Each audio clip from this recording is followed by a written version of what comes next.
on est dans ces 10 prochaines années à un carrefour et on peut prendre deux chemins très différents. On peut prendre un chemin qui est le chemin de la bascule, mais dans le mauvais sens, donc tout s'effondre et ça va être très très compliqué.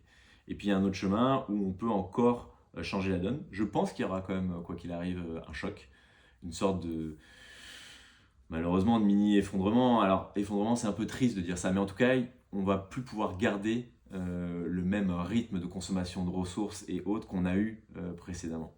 Euh, mais ça ne veut pas dire qu'on va être malheureux. Je veux dire, cette efficience, cette sobriété, moi je pense qu'elle peut nous rendre au contraire bien plus heureux, bien plus unis.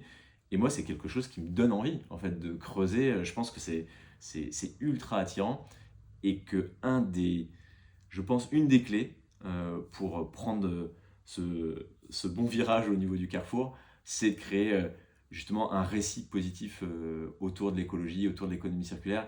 Et pendant très longtemps, on a parlé d'écologie punitive et on sentait que quand tu parlais d'écologie, c'était beaucoup lié à de la frustration. Il faut falloir arrêter de faire ça, arrêter de faire ça, arrêter de faire ça. Et je pense qu'il faut changer complètement le discours et dire, mais en fait, grâce à ça, voilà toutes les nouvelles portes que ça nous ouvre. En fait, ça va recréer du lien. On va être en meilleure santé, on va avoir plus de temps. On, on va, ouais, voilà, c'est quelque chose qui donne envie. Il ne faut surtout pas mettre en face un récit qui ne donne pas envie, sinon on va droit dans le mur.